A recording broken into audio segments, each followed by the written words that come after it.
Allô, bienvenue dans le challenge nouvelle version de moi-même. Alors je vous félicite, je vous dis, vous avez fait le bon choix car ensemble, on va essayer de trouver un moyen pour aider nos enfants à être prêts à affronter le monde de demain. Donc, je me présente, je suis Stéphanie Aubourg, je suis la maman de deux enfants, 3 ans et 6 ans, donc je suis dans le même bateau que vous. Je suis éducatrice de la petite enfance inscrite, je suis une passionnée du monde de la petite enfance et les formations continues. J'en ai beaucoup de mon petit panier, là, je vous le dis. Alors, ma mission à moi, c'est de servir de lien entre l'enfant et le parent pour pouvoir mieux l'aider à trouver un moyen, par le biais des astuces, conseils et ressources bienveillantes et positives, en vue de mieux cerner la personnalité de son enfant. Donc, ce lien-là, je veux être ce lien-là. C'est tout un honneur pour moi. Donc, on va continuer. Sans plus tarder, j'ai préparé des petites notes que je vais regarder de temps en temps pour pouvoir vous offrir le meilleur de moi-même. Alors, aujourd'hui, on va voir quoi? Aujourd'hui, on va voir ensemble pourquoi ne pas avoir recours à l'autorité et à la force pour éduquer vos enfants et pourquoi bannir les cris et les punitions chez vous.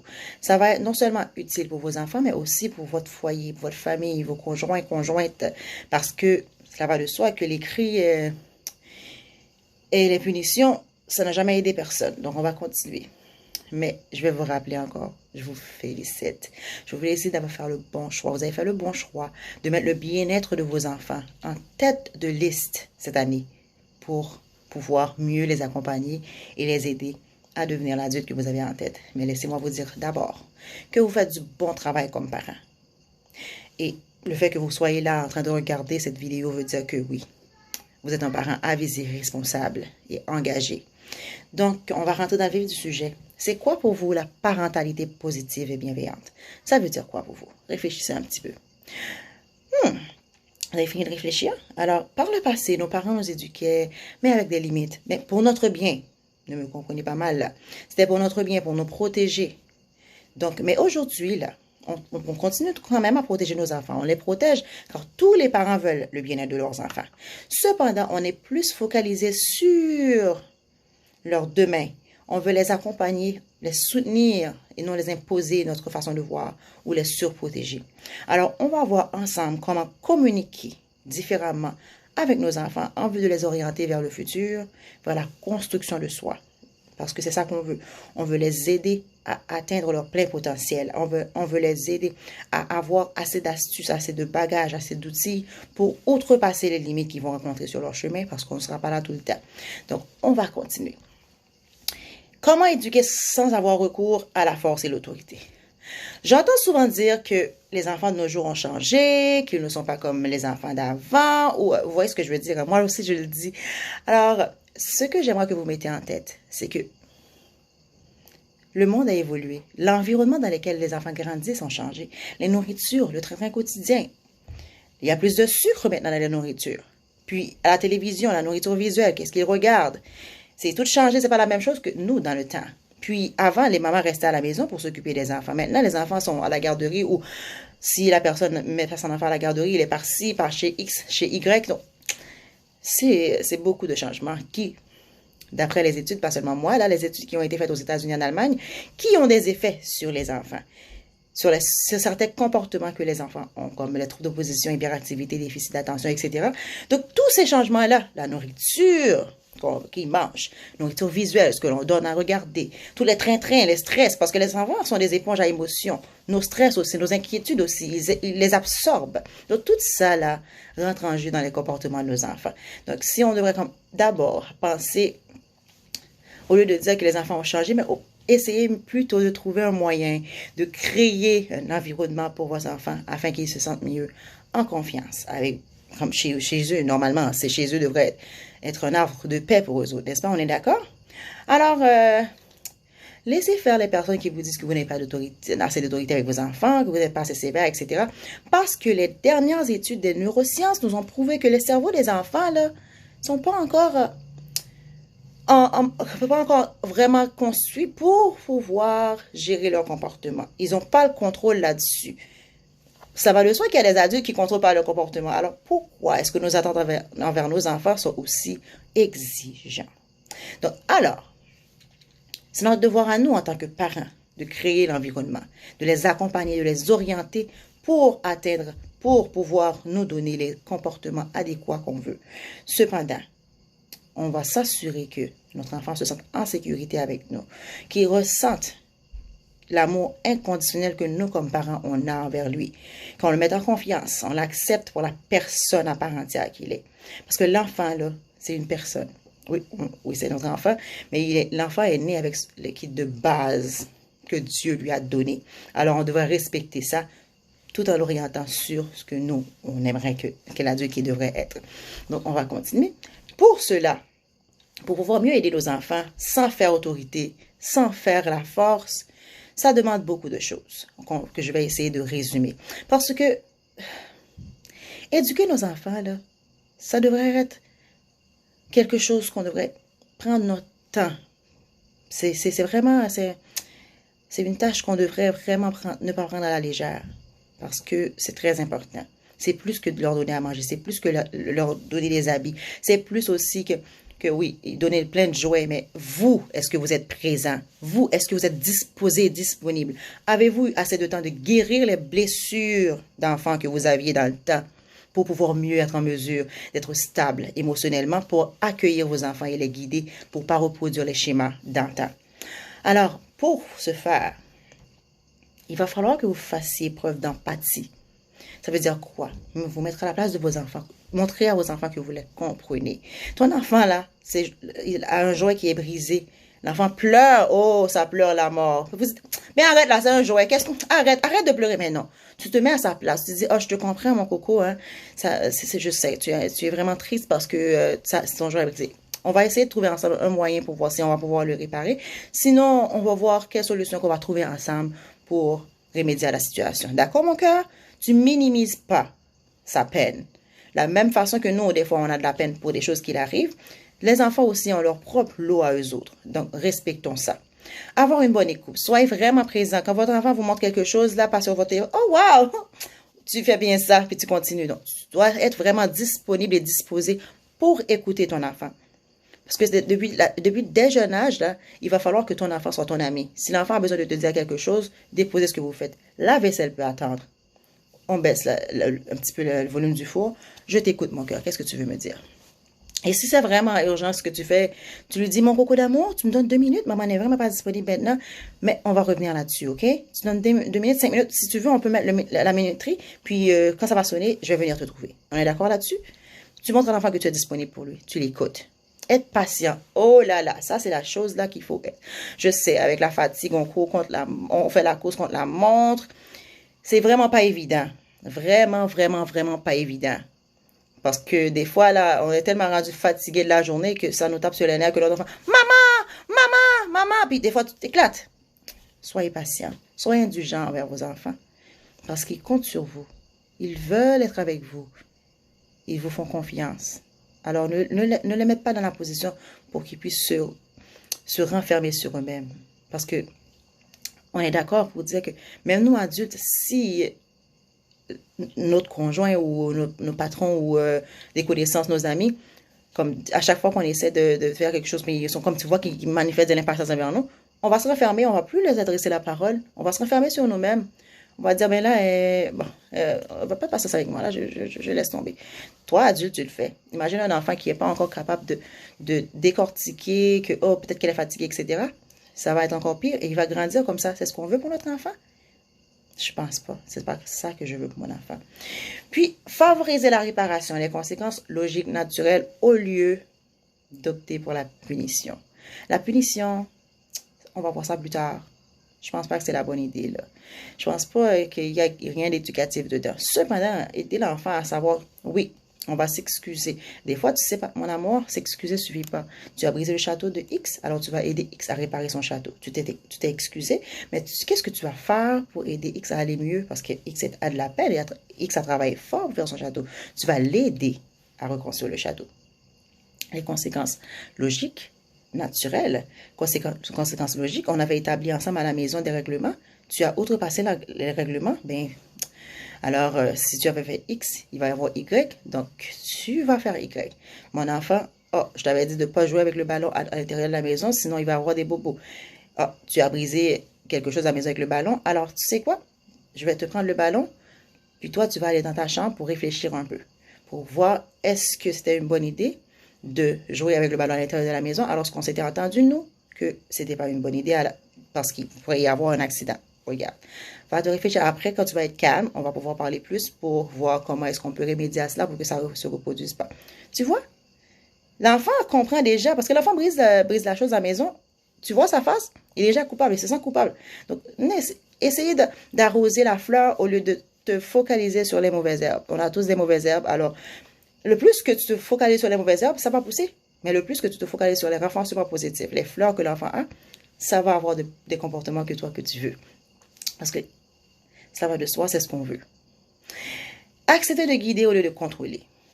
Parce que des fois, là, on essaye tous de contrôler nos enfants. On n'a pas à prouver à notre enfant qu'on est l'adulte. Il sait déjà qu'on est l'adulte.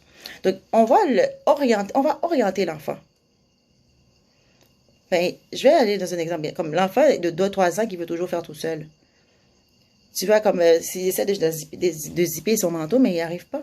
Tu montres le petit train, on change des trucs et astuces pour l'aider à faire ça mieux. Mais on peut comme, attends, t'es même pas capable là, viens. Puis où l'enfant veut faire quelque chose de par lui-même, puis tu imposes ta façon à toi de voir. Mais ce serait mieux de dialoguer, de dire pourquoi tu veux faire de cette façon-là. Puis moi, je vais te dire pourquoi j'aimerais cette façon-là. Puis on va ensemble décider c'est quoi la meilleure façon qu'on va peut-être jumeler nos façons à nous pour trouver la bonne solution. Ça, c'est pas le contrôle. Ça, tu l'as guidé. Tu n'as pas juste dit, bon, j'ai décidé ainsi parce que je suis adulte. Je suis ta maman, je suis ton papa. Ben non, c'est pas la bonne âge. Parce que c'est pas ça qu'on veut que nos enfants retiennent. Puis, le dernier point que je vais vous voir avec vous, c'est être capable de rentrer dans la peau de ton enfant. Si ça avait été moi, quand j'étais enfant, qu'est-ce que j'aimerais que ma mère fasse comme intervention pour que je me sente mieux? C'est des petites questions comme ça qu'on devrait nous poser pour pouvoir mieux aider nos enfants à devenir les adultes responsables qui vont être capables de s'affirmer et aussi des adultes qui vont être capables de gérer leurs émotions de façon saine parce que leurs parents leur ont inculqué les bonnes manières. Parce que les enfants font ce que nous on dit, pas ce qu'on fait. Souvenez-vous toujours de ça. Est-ce que j'ai tiré la sonnette d'alarme? Petite question pour vous. Qu'allez-vous faire pour rentrer ça dans votre routine à chaque jour? Parce que pour que ça fonctionne, il va falloir que ça soit naturel chez vous.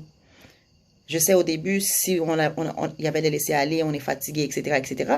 Mais maintenant que vous avez choisi de faire partie de ce challenge, je suis sûre et certaine que vous allez repenser à la façon que vous voulez que votre enfant soit éduqué. Alors, vous allez rentrer ça naturellement chez vous. Car on est d'accord que l'autorité et la force, on tire tout le temps, n'est pas vraiment éducatif. C'est pas une bonne idée. Et ceci pour plusieurs raisons que je vais essayer de résumer en vous disant que oui, l'autorité et la force ne fonctionnent pas. L'enfant, vous dites, OK, moi c'est moi l'adulte, puis l'enfant va peut-être arrêter, mais par peur. Puis, quel apprentissage que l'enfant a tiré? Ça ne fonctionne pas parce que tu lui dis ça. Dans 2 minutes, il va refaire ça. Parce que l'enfant ne sait pas pourquoi tu lui as dit de ne pas faire ça.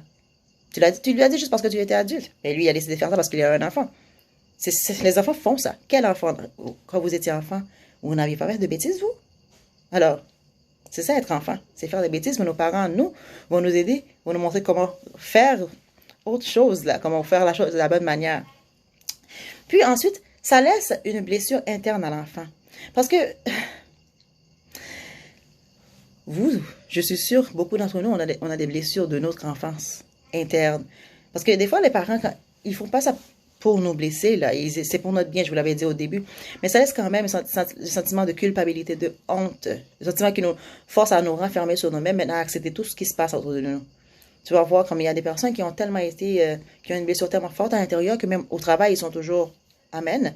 À la maison avec leur conjoint, ils sont toujours amen parce que il y a des blessures qui n'ont pas été guéries à l'intérieur. Et vous aussi, en tant que parent, quand vous faites ça à votre enfant, vous vous sentez mal. Après, vous allez dire, mon Dieu, là, pourquoi est-ce que j'ai fait ça? Ça n'a même pas des raisons pour que je puisse réagir de la sorte. Ce que je vous invite, on fait tout ça. Mais c'est d'aller vers votre enfant et vous excuser. Je n'aurais pas dû réagir comme ça. Je m'excuse parce que j'étais appris à utiliser les mots, à communiquer, le dialogue. Alors, je m'excuse de tout cœur. Puis, évitez à vous mettre dans des situations où vous vous excusez tout le temps auprès de vos enfants. Parce qu'on veut apprendre à nos enfants quand ils éclaboussent d'autres personnes, quand ils mouent d'autres personnes avec leurs émotions, de s'excuser. Mais pas leur montrer aussi ben, si je peux faire ça souvent, puis m'excuser après. On va éviter ça. Attention! on va essayer de prioriser les approches qui sont plus constructives, OK? Pour pouvoir aider nos enfants à devenir les adultes qu'on veut. Parce qu'on a dit au début que ces approches qu'on utilise comme montrer on est adulte, on est les boss, c'est pas constructif. Qu'est-ce que l'enfant apprend? Puis je veux vous rappeler aussi, là, le fait que vous comprenez votre enfant, vous utilisez l'approche de la parentalité positive et bienveillante ne veut pas dire que vous tolérez l'enfant. Des fois, on a tendance à comparer ça, puis c'est pas une bonne idée, là. Je vais vous dire, c'est trouver le juste milieu entre la fermeté et la bienveillance. Mon coco d'amour, je comprends que tu es en colère. Je comprends, tu as tout à fait le droit d'être en colère. On n'interdit pas à nos enfants à vivre leurs émotions, que ce soit des émotions agréables ou désagréables. Je veux comprendre que tu es en colère parce que X a brisé ton château. Mais regarde, je ne tolère pas le comportement que tu as eu. Qu'est-ce que maman t'avait dit? Tu es en colère, tu utilises des mots. Tu dis à X, regarde, je ne suis pas contente, j'ai travaillé fort pour faire mon château, tu n'aurais pas dû le briser. Mais est-ce que tu penses que le pousser ou le frapper était la bonne solution? On trouve la réponse avec vos enfants. Je pense pas. Utilise tes mots, puis si l'enfant s'excuse et répare avec toi, c'est beau. Si ça ne fonctionne pas, tu viens voir l'adulte. OK, Coco, la prochaine fois, c'est ce que j'attends de toi. Ça, c'est trouver le juste milieu entre la fermeté et la bienveillance. Tu gardes ton ton, tu lui dis là, que tu le comprends. Tu comprends qu'il est en colère, qu'il a de la peine. Il a travaillé fort là pour faire le château. Cependant, tu ne cautionnes pas son comportement. Ça, c'est trouver le juste milieu entre la fermeté et la bienveillance. Est-ce que ça a bien sonné l'alarme? J'espère bien. Maintenant, on va parler des cris et des punitions. Les cris, j'aimerais bien que vous gardiez en tête que le cri n'est pas éducatif du tout. Plus qu'on crie, plus l'enfant ne va pas vous comprendre. Et ça, comme le résultat que ça va poser, c'est la terreur, la peur, l'humiliation. Et je peux vous dire, on va être honnête là. Le plus souvent, on crie, ça n'a rien à voir avec l'enfant, ça va à voir avec nous. Ça va à voir avec nous parce qu'on est fatigué, on est à bout de patience, puis on se sent pas bien, on était fatigué, soit on avait une discussion au travail ou avec notre conjointe, avec nos amis, on était accablé, puis on accumulait des choses, puis on a éclaté sur l'enfant. Puis le cerveau dans la main, je vous ai déjà parlé de ça. Le cerveau dans la main, plus l'émotion de l'enfant est intense, c'est plus que l'enfant est irrationnel. Et quand on crie, ça palpite. Le lobe frontal, puis les émotions, ça commence à palpiter. La meilleure solution à trouver, c'est d'essayer de calmer l'enfant avant de faire votre intervention. Et si vous aussi, pendant que son émotion est intense, ton émotion est devenue intense aussi, reculez-vous. Allez vous soigner d'abord avant d'aider votre enfant. Parce que vous ne serez pas capable d'émotions intenses qu'il rencontre, ça va s'éclater. Donc, en gros, quand l'enfant vit l'émotion intense et que ça palpite, l'enfant n'est pas prêt à collaborer. À ce moment-là, il y a des choses que l'enfant va vivre. Là. Soit l'enfant va fuir. Quand je parle de la fuite, ça veut dire que l'enfant va être excité, va s'énerver. Vous voyez ce que je veux dire là? Ou il va partir à courir, il va sauter, ou l'enfant attaque. On sait tous que des fois, il y a des enfants qui frappent là, quand ils sont énervés, quand l'émotion est intense. Donc l'enfant attaque. Ou l'enfant fait le mort. Il fait figé. Il y a des enfants, des fois, qui se figent. Puis il y a des parents, des fois, qui me disent, oh mon Dieu, j'ai eu peur parce que j'ai pensé que mon enfant a arrêté de respirer. C'est parce qu'il a une émotion intense. C'est sa façon à lui. Parce que son cerveau est encore en pleine maturation. C'est en construction. Puis ça prend du temps. Parce que les études disent que des fois, ça prend comme 35 à 40 ans pour vraiment vous imaginez, vous, adulte. Hein? Donc, imaginez un enfant qui est encore en phase de construction petit. Donc, à force de se retenir, on a tendance à s'éclater. Prenez soin de vous. Puis aussi, quand vous vivez de l'émotion intense en même temps que vos enfants, prenez une grande respiration. Ensuite, vous allez pouvoir aller rencontrer votre enfant différemment, plus stable émotionnellement, pour mieux gérer la situation de manière plus éducative. Vous voyez ce que je veux dire? Les punitions, maintenant. Je suis conscient que beaucoup d'entre nous, comme parents, la punition est quelque chose de naturel. Ça fait partie de notre train quotidien. Quand l'enfant fait quelque chose mal, il doit être puni. C'est logique, non? Mais laissez-moi vous dire, pour moi, la punition, c'est comme se venger pour reprendre le contrôle. Qu'est-ce que cela a d'éducatif? Je pense pas. La punition n'a jamais aidé personne. les cris, les punitions, relation de force, ça n'a jamais aidé personne à avancer. Au contraire, ça donne des limites à la personne parce que la personne a peur maintenant de faire quelque chose pour pas être en trouble avec les parents. Alors, c'est pas ça qu'on veut. De l'autre côté, on se dit que si mon enfant fait quelque chose de mal, soit je le laisse faire, ça veut dire que je le tolère, soit je punis. Mais, d'après tout ce qu'on vient de voir au début, la parentalité positive vous a une troisième option. C'est quoi? C'est trouver des solutions ensemble, chercher la cause au lieu de s'attarder sur les symptômes. Montrez à votre enfant que vous le comprenez. Vous voyez ce que je veux dire, hein? Quand votre enfant a une fièvre, qu'est-ce que vous faites?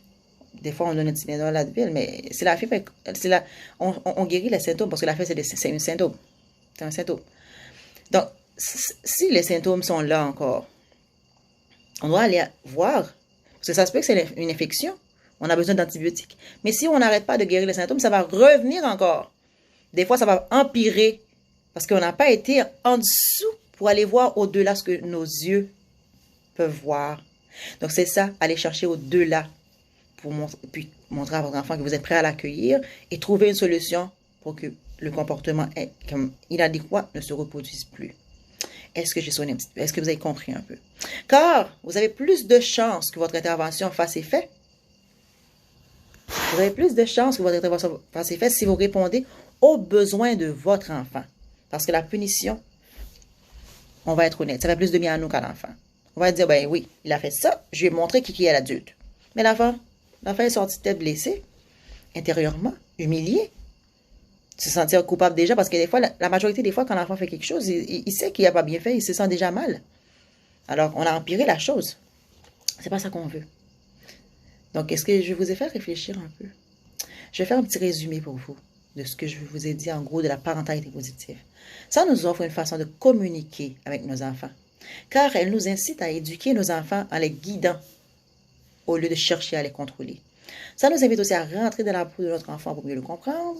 Ça nous invite aussi à favoriser les conséquences logiques, naturelles, la réparation, la collaboration au lieu de la punition. Vous voyez à présent pourquoi on devrait éviter les relations de force et d'autorité et pourquoi on devrait bannir les cris et les punitions. Évitons de reproduire ce que nos parents faisaient dans le temps. Parce que quand on prépare nos enfants, ils vont mieux équipés et outillés pour avancer et aussi on les prépare pour le monde de demain. Dégustons chaque moment présent avec nos enfants en faisant des interventions constructives et non constructives. OK? Priorisons les interventions constructives. Ça va créer des liens avec nos enfants. Quand on dialogue avec nos enfants, la communication avec nos enfants, ça leur permet de vous faire confiance, d'être votre ami, vous parler, vous dire, oh oui, tu vois, j'ai bien fait tout ça aujourd'hui. Comme ton enfant va être toute fière, puis on alimente son estime de soi. On accompagne, on les guide, on est là, on montre à notre enfant qu'on est là. Puis, on respecte la personne qu'il est là. Ton enfant est une personne à part entière. On respecte leur personnalité. Alors, je vous le dis, c'est important de réfléchir là-dessus. C'est bien beau, on est occupé, on travaille fort pour préparer leur futur. Mais ça ne va rien servir si on se focalise sur leur futur, puis on n'est pas là dans le moment présent pour aider les enfants à vivre leur enfance de façon à ce qu'ils passent par à côté et que nous aussi, on passe à côté. On va se réveiller demain, ils vont avoir 23 ans, 22 ans, puis ils vont dire, oh, mon Dieu, tu as grandi vite, puis c'est trop tard, c'est fini, tu n'as pas vécu l'enfance de votre enfant parce que vous avez passé votre vie à vous chicaner, votre vie à jouer le caporal, votre vie à lui dire, passe, passe, passe, alors que vous auriez pu faire ça autrement, avec positivité et bienveillance. Votre challenge de la semaine, je vous invite à fermer les yeux, visualiser une situation où vous aviez intervenu avec votre enfant en criant ou en punissant ou que vous n'avez pas trouvé éducatif. Maintenant, pensez, après tout ce qu'on vient de dire, trouvez-vous un moyen dans votre tête, qu'est-ce que vous auriez pu faire de plus éducatif pour aider votre enfant et pas casser votre relation avec votre enfant. Vous avez trouvé? Écrivez ça sur un papier et accrochez-le sur le frigo ou n'importe où dans la maison où vous pouvez l'avoir en visuel. À chaque fois que vous avez envie de crier, vous regardez, vous dites, ah, puis la question que je veux que vous mettez en tête, à chaque fois avant d'intervenir, demandez-vous quel apprentissage que mon enfant va tirer là-dessus. Est-ce que ça va me faire du bien à moi ou quel apprentissage que mon enfant va retirer de cette intervention-là. Puis, ne vous culpabilisez surtout pas. On fait tout ça. L'essentiel, c'est de s'en rendre compte et d'en rectifier le tir. Et c'est exactement ce que vous faites en participant à ce challenge. Et je vous félicite. On fait tous des erreurs. On crie à un moment donné. On essaie de punir à un moment donné, mais on va se retirer. Et on s'excuse au moment qu'on doit s'excuser. Quand on doit apprendre à nos enfants de réparer leurs erreurs. Bon, comme ça, on va faire des adultes responsables, respectueux, qui vont gérer leurs émotions de façon saine. Comme ça, ils vont être sociables au travail. Ils vont fonder une famille bientôt, dans le futur. Il ne faut pas écarter ça. Ils vont être des personnes vraiment, quand ils vont arriver quelque part, ils vont pas comme, oh, ben non, ils vont vraiment sociables, respectueux. C'est ça qu'on veut pour nos enfants, n'est-ce pas? Alors, je vous invite à repenser la donne. Je sais que vous l'avez en tête, c'est tellement difficile à mettre en pratique. Vous allez dire, c'est bien beau le dire, hein? Mais le faire, là, ça demande beaucoup de volonté. Beaucoup de volonté. Beaucoup d'efforts. Je sais qu'on est fatigué, on est exténué. Moi, personnellement, je travaille avec des enfants, puis j'ai 2 petits-enfants. Vous imaginez, moi, comme finir avec les enfants de la journée, puis venir ici à la maison? Ça me prend, hein? C'est un dépassement de soi que je fais pour donner du temps à mes enfants. Car c'est important pour moi. Surtout que moi, personnellement, j'ai fait le choix de ne pas donner la télévision la semaine. C'est mon choix que j'ai fait. J'assume mon choix. Donc, vous vous imaginez des enfants dans l'après-midi qui sortent d'école, qui n'ont pas la télévision. Donc, vous pouvez avoir une idée. Parce que des fois, on utilise la télévision, nous adultes, c'est pour pouvoir, on leur donne, puis ils sont calmes à regarder la télévision. Mais moi, dans ma tête, je me dis, quel effet à long terme ça va avoir sur mes enfants? Je sais que ça va m'aider à cuisiner, à préparer le souper, à faire la vaisselle, etc. Mais je dis, mais ça peut attendre. Je m'organise autrement pour que le souper soit prêt au moment que je le veux. Puis je dis qu'il y a des choses qui peuvent attendre. Mes enfants, eux autres, ils grandissent vite. Alors, j'ai fait mon choix. C'est pas facile, mais je l'ai fait pour le bien de mes enfants. Et je sais c'est ce que vous voulez aussi. Je vous invite. Alors, ce challenge-là, faites-le à chaque jour pendant la semaine. Et j'espère que ça va rester chez vous parce que ça doit faire partie de vous pour que ça fonctionne. D'accord? Je vous invite. Alors, je vous dis un grand merci. Et n'hésitez surtout pas à liker la page. Partagez la page avec vos amis. Puis visitez mon blog. Il y a des astuces et conseils sur les consignes efficaces que vous pouvez faire avec votre enfant. Alors, je veux lire vos commentaires. Écrivez-moi en privé ou en dessous de la vidéo, etc. Je ne veux pas savoir où vous allez m'écrire, mais je veux vous entendre. Dites-moi ce que vous en pensez. Car ensemble, on va mettre notre main pour pouvoir permettre à nos enfants d'être outillés, équipés pour le monde de demain. En gros, on a parlé de la parentalité positive et bienveillante. Je vous dis à la prochaine, à vendredi prochain. Puis, je suis fière de vous. Et encore, bonne année! Je vous souhaite toutes les bonnes choses. Au revoir, à la prochaine.